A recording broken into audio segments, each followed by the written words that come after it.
What happened to Queen Elizabeth I's face? In 1562, Queen Elizabeth I survived smallpox, but its scars remained etched on her face. To conceal them, she used Venetian ceruse, an elegant yet deadly mix of white lead and vinegar, meant to preserve beauty. The toxic makeup corroded her skin, accelerating her aging. Undeterred, Elizabeth crafted her legendary look: alabaster white face, crimson cheeks, and vermilion-painted lips, masking her thinning hair, missing teeth, and deep wrinkles. This carefully curated image became the famed Mask of Youth, a symbol of eternal majesty. Portraits immortalized her as ageless and divine, even as reality told a harsher truth whispered in courtly circles. Beneath the flawless facade was a woman waging war against time, turning her face into a canvas of power, illusion, and royal defiance. One of England's most powerful queens thought she was pregnant twice, but there was no baby. This is Queen Mary I. Yeah, the one they called Bloody Mary. But her real tragedy? Not the executions. It was a child that never came. In 1554, Mary's belly swelled. Her period stopped. The court rejoiced. A royal heir was on the way. But months passed. No labor, no child, just silence. Then it happened again. 1557. Another pregnancy, another countdown. And again, nothing. Today, historians believe Mary suffered from phantom pregnancies, a psychological condition where the body believes it's pregnant, even when it's not, driven by pressure, desperation, and the need to produce a Catholic heir. But she never did, and when she died, childless and broken, her sister, Elizabeth I, took the throne and changed England forever. What do you think? Stress, illness, or something darker? Was she the craziest queen ever? Okay, stop scrolling. Forget Elizabeth or Cleopatra. Have you heard of the Mad Queen of Madagascar? Ranavalona I ruled with a level of savagery that'll make your jaw drop. Let me introduce you to Queen Ranavalona I of Madagascar. Spoiler, she makes Game of Thrones look like a fairy tale. She ruled from 1828 to 1861, and during her reign, over a third of Madagascar's population died. Yup, a third. And no, it wasn't war, it was her policies. Ranavalona was hardcore anti-European. She kicked out Christian missionaries, banned Christianity, and made people prove their innocence with ordeals by poison. She forced thousands to build roads and palaces with bare hands, no tools. And when nobles plotted against her, she crushed them with public executions. One rebellion, 100,000 died. But here's the wild twist. She kept Madagascar free while the rest of Africa was getting colonized. Britain and France tried her, failed. She played politics like a pro. So, was Ranavalona a monster, a genius, or both? She ruled for 33 years and died peacefully in her palace. Mad Queen or mastermind? You decide. Why did Queen Elizabeth always carry a purse? Okay, you've seen the Queen. Elegant, powerful, and always with that handbag. But did you know it wasn't just fashion? It was a secret royal signal. If she switched it from her left arm to her right, boom! That meant she wanted the conversation over. Purse on the table? She's leaving in 5 minutes. On the floor? Get her out. Emergency. And yes, it actually held stuff. Lipstick, a tiny mirror, mints, a 5-pound note for church, and even little Lucky Charms from her kids. Real grandma vibes. She used Launer London bags, over 200 of them. That purse? It balanced her outfit and her authority. So now you know, the purse was her royal remote control. Genius, right? Would you use handbag signals if you could? Follow for more royal secrets. The first female ruler in recorded history was a tavern keeper. Her name was Kubaba, and she ruled the ancient Mesopotamian city of Kish around 2400 BC. She started off not as royalty, not as a priestess, but as a tavern keeper, basically running a bar in Sumer, and somehow she became queen.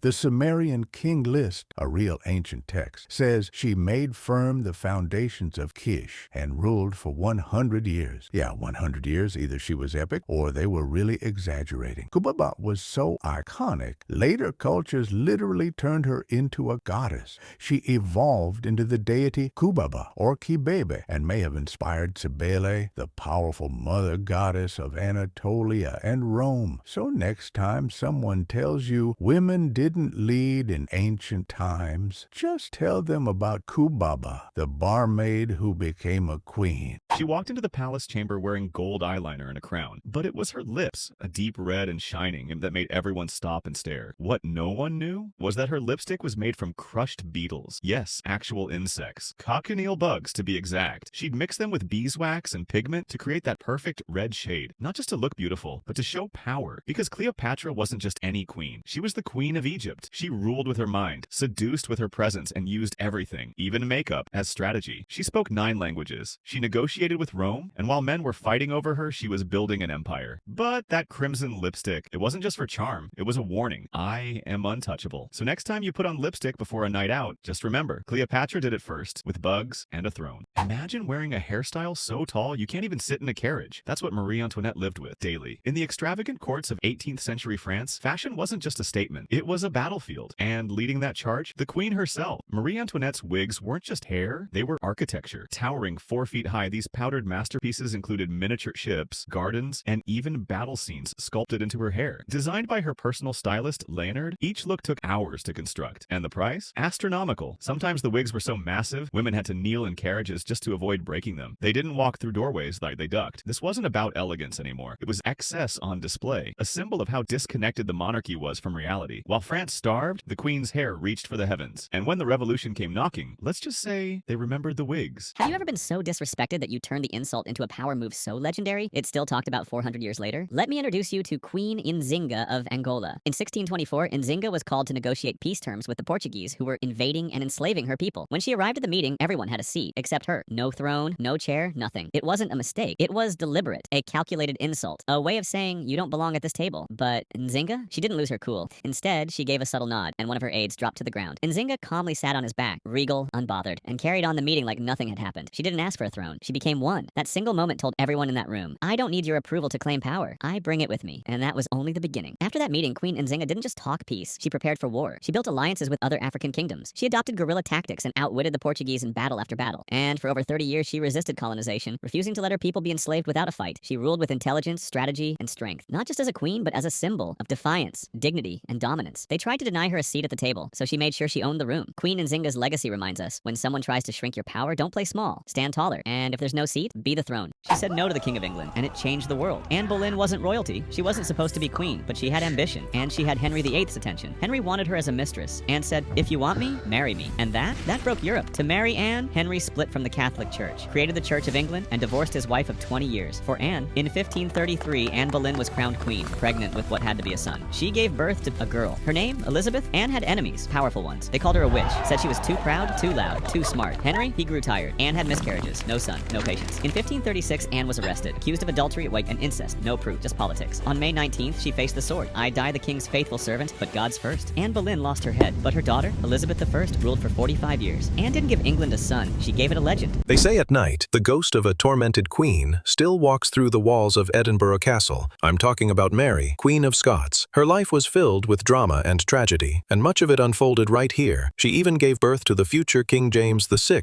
inside this fortress. But her story ends in betrayal and imprisonment. After she was executed, her spirit is said to have returned. Visitors and staff have reported seeing a shadowy figure in a black dress gliding through her former bedchambers, the very rooms where she lived and ruled. They hear the rustle of a silk dress when no one is there, and she's not alone. There's the Phantom Piper, a boy who vanished in the tunnels below centuries ago. Sometimes, the faint sound of his bagpipes can be heard from beneath the castle grounds. There's also the ghost of a headless drummer boy, whose appearance is said to be a terrible omen. In 2001, one of the largest paranormal investigations in history took place here. Hundreds of volunteers explored the castle's vaults and dungeons. A significant number reported unexplained phenomena, sudden drops in temperature, the feeling of being touched, and shadowy figures they couldn't explain. So, is this fortress a royal palace or a royal prison for the dead? Would you dare spend a night here? Let me know in the comments which royal ghost story I should investigate next. Follow for more spooky royal stories. Forget the flappers. The real it girl of the 1920s and 30s was a princess you've probably never heard of. This is Princess Marina of Greece and Denmark. In 1934, she sailed into London to marry Prince George, the dashing son of King George V, and the city instantly fell in love. She was exotic, incredibly chic, and had a charisma that lit up every room she entered. She wasn't just a princess, she was a fashion icon. The public was obsessed. The color Marina Blue was named after her. She popularized trends, and her wedding was a national event. The first royal royal wedding to be broadcast live on the radio. She was the Diana of her day, but her fairy tale life was shattered. Less than 10 years after their wedding, her husband, Prince George, was killed in a military air crash during World War II. She was widowed with 3 young children, including the current Duke of Kent. But Marina showed incredible strength. She dedicated the rest of her life to public service and the arts, becoming a beloved and respected member of the royal family until her death. She was more than just a style icon. She was a survivor. Why do you think some of the most compelling royal stories like hers get lost to history? Let me know your thoughts and follow for more hidden stories.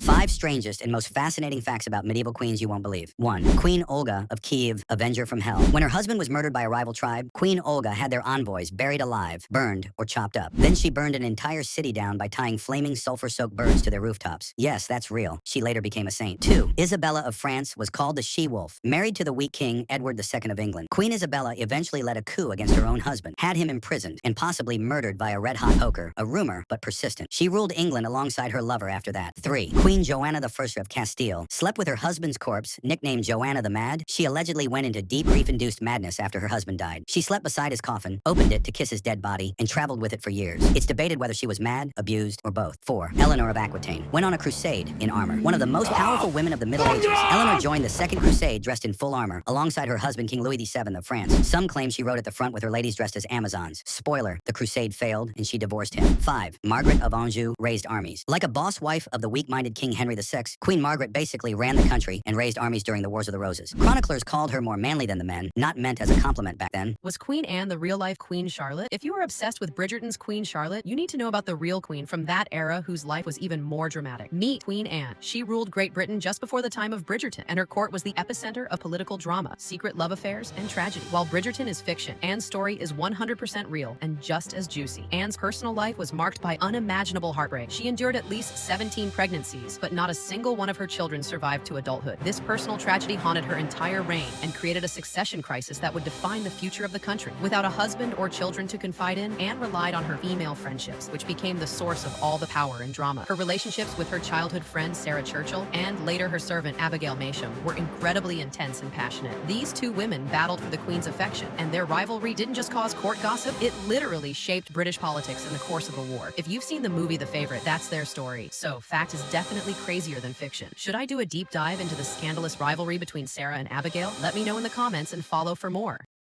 Marie Antoinette did not say, "Let them eat cake." That line was written decades before she was even queen, nor did she bankrupt France. The monarchy's debt was centuries deep. The real cost? Endless wars. Debt and hunger came from war, not from gowns, not from parties, but from the 7 Years' War and the American Revolution. She was just foreign, rich, and easy to blame. A teenage girl from Austria, married off into a nation already on fire. In 1789, rioters broke into her bedroom. She escaped, barely. It is said she had to flee barefoot with her children. Imagine that. France's queen, running in the dark, barefoot, clutching her children. Pamphlets accused her of adultery and incest. They didn't just hate her, they dehumanized her. They called her a monster, a thief, and an abuser. No trial, just rumors, rage, and revenge. Her son was taken from her and put in solitary confinement. A child, ripped away, tortured into testifying against his own mother. She stood trial alone. They charged her with incest, treason, and ruin. There was no real defense, and gave her 1 day to prepare for defense. 1 single day. She was sentenced to death by guillotine. A queen, a mother, a scapegoat, and was buried in an unmarked grave, forgotten until now. History is written by those who survive it, but truth is whispered by those who lived it. She married a prince,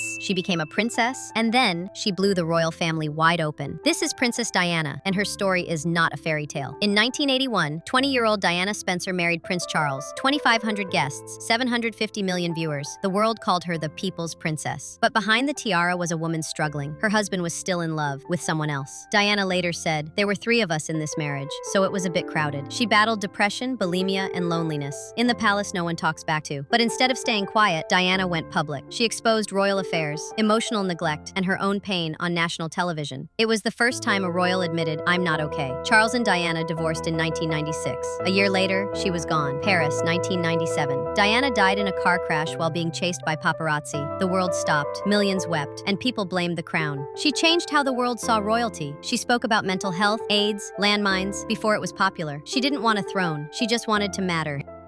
In the heart of the Tang dynasty, a concubine dared to dream of the throne. Wu Zetian entered the palace at 14, as one of many, but she wasn't like the others. She watched, she waited, then struck. When the emperor died, she seduced his son, and when his wife crossed her, Wu framed her for murdering their own child. The empress was eliminated. Wu rose to power. One by one, rivals vanished, some exiled, others never seen again. In 690 AD, Wu Zetian crowned herself Emperor of China, not Empress, Emperor. She rewrote history, literally, even changed characters in the language to glorify her rule. Was she a visionary or a villain? Maybe both. But one thing's certain, Wu Zetian didn't wait for power. She took it. She was born a quiet child, fifth in line to the throne, small, sickly, sheltered. No one thought she'd rule a kingdom, much less become the face of the world's biggest empire. Her name? Victoria. At just 18, everything changed. The crown landed in her lap, unexpected, unwanted by others. But Victoria, she took it with both hands. They told her, "You're just a girl. You'll marry. You'll step aside." She didn't. Instead, she ruled. She married Prince Albert for love, not politics. Together, they had 9 children and reshaped the monarchy into something more human until Albert died. After his death, Victoria never wore color again. For over 40 years, she mourned. Every day, she had his clothes laid out. Every night, she whispered to his portrait. But grief didn't stop her. She oversaw the birth of modern Britain, railroads, industry, colonies, and power. Her children married into royal families across Europe. She became known as the grandmother of Europe, but hidden in her bloodline, a disease, hemophilia, passed down to her descendants. It weakened dynasties. It helped bring down the Russian Empire. She was told her job was to marry and make heirs. She built an empire instead. You may know the black dress, but after this, you'll remember the woman who changed the world.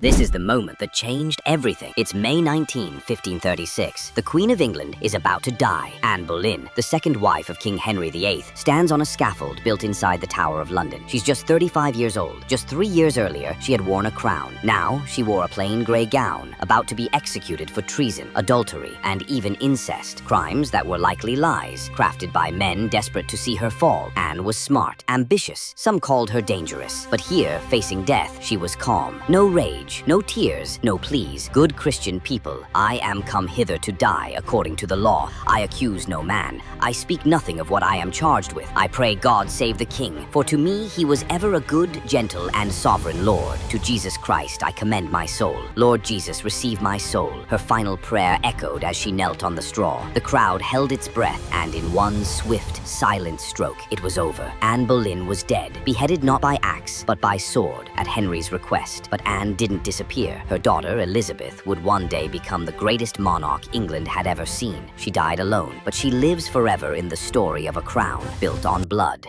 Their marriage was forged in politics, not love. Anne of Austria and Louis XIII, bound by crown, but divided by silence. From the start, their union was more spectacle than affection, a parade of formality with no warmth beneath the gold. He was cold, distant, often repulsed by her presence. She, isolated in a foreign court, clung to pride and ritual like armor. They lived under the same roof, but as strangers. Months would pass without a word, let alone a touch. When they did share a bed, it was mechanical, an obligation to the throne, not a bond of passion. Courtiers whispered that he avoided her out of disdain. Others said he simply didn't care. Anne? She grew bitter. Her love curdled into obsession. She filled the void with ceremony, with grandeur, with stubborn loyalty. When he fell ill, she hovered like a shadow, relentless and watchful. And when he died, her grief twisted into something darker. She refused to let him go, literally. His coffin remained in her chamber, a macabre monument to a marriage that had already died years before. Every night, she slept beside him, as if the silence between them could finally be bridged in death. Theirs was not a love story. It was a cold arrangement, kept alive by duty, ended by decay, and remembered for the madness it left behind. Accused of torturing and murdering over 600 young girls, allegedly bathing in their blood to preserve her youth. Whether myth or truth, her imprisonment in a bricked-up room until death in 1614 is chilling. In the icy corridors of Chaktitsa Castle, young girls vanish. Villagers speak in whispers. Servant girls, peasant daughters, chambermaids, lured by promises of courtly work. They enter the castle, but they don't come back. Behind closed doors, Countess Elizabeth Elizabeth Bathory presides over horrors unspeakable. Her chamber is tiled with black stones stained rust red. There, it's said, she tortures girls, cutting, branding, freezing. But most chilling of all, she bathes in their blood. She believes it grants her eternal youth. Her beauty doesn't fade. Her skin is smooth, her eyes bright. But death hangs around her like perfume. When finally caught, over 600 bodies are rumored to be connected to her. But she is nobility, so there's no trial, no execution. Instead, they wall her alive inside her own tower room. No window, no light, just a slit for food. As the days pass, her beauty fades. Her hair turns white. Her skin breaks open. She claws at the stone walls, calling the names of the girls she murdered. For 4 years, she rots, forgotten, haunted by screams only she can hear. And some say she never truly died, just changed. She was crowned at 14 and betrayed at 21, but her story only got more tragic. Born a queen, Mary Stuart was sent to France as a child, marrying the Dauphin and becoming Queen of France at just 16. She lived a life of luxury, but it was fleeting. Within 2 years, her young husband died, and she was forced to return to a Scotland she barely knew. Scotland was a Protestant nation, and Mary, a devout Catholic, faced immediate opposition. Her reign was a constant struggle for power. She married her cousin, Lord Darnley, a volatile and ambitious man. Their union quickly dissolved into chaos, marked by jealousy, political intrigue, and the brutal murder of her secretary, Rizzio, right before her eyes. Then came the ultimate betrayal. Darnley himself was murdered in a mysterious explosion. Whispers quickly turned to accusations, implicating Mary and her new love, the Earl of Bothwell. Forced to flee, she sought refuge with her cousin, Queen Elizabeth I of England. But Elizabeth saw Mary not as family, but as a threat to her own throne. For 19 long years, Mary was held captive, a pawn in a deadly political game. Her cousin, Queen Elizabeth I, signed her death warrant, leading to her execution at Fotheringhay Castle. A queen betrayed by love, ambition, and ultimately her own blood. Who do you think betrayed her the most? Follow for part 2 of her tragic story. After fleeing to England, seeking protection, Mary was imprisoned for 19 years, accused of plotting against Elizabeth I and executed by beheading. Mary was a queen 3 times over, of Scotland, France, and in her mind, even England. But politics are bloodier than any battlefield. She fled Scotland after her husband was murdered and her rule collapsed. Seeking refuge, she crossed the border into England, hoping her cousin Elizabeth would shelter her. Instead, Elizabeth locked her away. For 19 years, Mary prayed, wrote letters, and plotted. Some say she joined in a conspiracy to overthrow Elizabeth. The truth doesn't matter, only the verdict, death. She dressed in red for her execution, the color of martyrs. Before kneeling, she smiled. "Into thy hands, O Lord, I commend my spirit." The executioner missed the first blow. The axe crashed into her neck with a sickening crack. She flinched, still alive. A second swing, deeper, bloodier. The third finally severed her head. And now they say she walks the halls of Fotheringhay Castle, headless, whispering the names of those who betrayed her. Imagine a dress so wide you couldn't fit through a door. This 1800s queen wore a dress that changed everything. We're talking about Empress Eugenie, wife of Napoleon III. In the 1850s, she single-handedly popularized the crinoline, a rigid, cage-like structure worn under skirts. Before this, skirts were padded with layers of petticoats, heavy and cumbersome. The crinoline changed everything. It created an enormous, bell-shaped silhouette, making dresses lighter but incredibly wide. Suddenly, women needed 2 seats in carriages, struggled to navigate doorways, and even faced dangers like dresses catching fire. It was a fashion statement, but also a social phenomenon. Eugenie's influence was immense. Her elegant, often extravagant style was copied across Europe and beyond. The crinoline became the ultimate symbol of status and grandeur, a testament to the power of imperial fashion. It was more than just a trend. It was a declaration of an era's opulence. It was a statement. Which royal fashion era is your favorite? Let us know in the comments.